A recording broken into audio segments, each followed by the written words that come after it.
নতুন বছরের শুরুতেই বাঙালির ঘরে ঘরে আবার উৎসবের রব বাগদেবীর আরাধনা। সেদিকে তাকিয়েই শুরু হয়েছে বিদ্যা ও বুদ্ধি ও জ্ঞানের দেবী সরস্বতীকে ঘরে আনার প্রস্তুতি। শাস্ত্রীয় বিধান অনুসারে মাঘ মাসের শুক্ল পঞ্চমী তিথিতে সরস্বতী পুজো আয়োজিত হয়।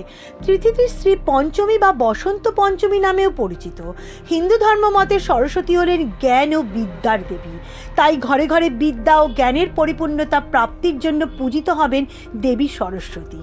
শীতের আমেজে ভরা উত্তরে মৃদু হাওয়ার সঙ্গে জড়িয়ে রয়েছে বাংলার শিল্প সংস্কৃতির কৃষ্টি। তাই এই পুজোর আচরণের অনুষ্ঠানের হয়ে থাকে কৃষ্টিকে ঘিরেই। নতুন বছরের শুরুতেই ফুলের দাম একটু কম থাকলেও পলাশের দাম আকাশ ছোঁয়া। এই পলাশ ফুল ছাড়া আবার পুজো অসম্পূর্ণ। প্রতি বছরে পলাশের দাম একটু বেশি থাকলেও এবছরে সেই দাম অনেকটাই দামে কিনতে হচ্ছে পলাশ ফুল। ফুল ব্যবসায়ী কার্তিক বিশ্বাস জানান, আজকে গাঁদা ফুলের রেট 40 থেকে 50 টাকা বিক্রি বেড়েছে, খরিদ্দার অনেক বেড়েছে। এবার আগের বারের থেকে এবার দাম বেশি ফুলের। হ্যাঁ, আগের বার সরস্বতী পুজোয় ফুলের দাম এর থেকে কম ছিল।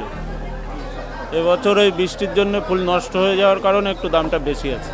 পুজোর প্রয়োজনীয় উপকরণ ফুল ও ফল। পলাশের দাম বাড়লেও ফুলের দাম কিছুটা স্বস্তি দিচ্ছে সাধারণ মানুষকে।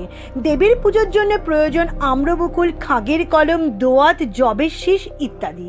প্রতিমা ব্যবসায়ী ও ফল ব্যবসায়ীদের কাছে একটু ঢু মেরে দেখে নেওয়া যাক প্রতিমা ও ফলের দাম কেমন যাচ্ছে। ওয়েদারের জন্য সব ঠাকুর ভালো ঠাকুর উঠেছে, কিন্তু বেচা কিনা এখন ওয়েদারের উপর নির্ভর করে। সব ওয়েদার যদি বৃষ্টি না হয় তাহলে বেচা কিনা হবে। ঠাকুরের দাম 100 টাকা আছে, 200 টাকা আছে, 250 টাকা আছে, 400 টাকা আছে, 500 টাকা আছে, এরকম বিক্রি করছি আমরা 10 টাকা পিস, 4টে 50। আঙুর বিক্রি করছি 100 টাকা কিলো, আপেল 150 টাকা, 120 টাকা, বেদানা আছে 200 টাকা কিলো, 150 টাকা কিলো, শশা আছে 80 টাকা, 100 টাকা, প্রায় একই রয়েছে। মোটামুটি খুব একটা ভালো না। আমাদের এখন পুজোর অকেশনের বাজার তো সব সময় তো সমান যায় না। নিউজ ব্যুরো, নজরে বাংলা।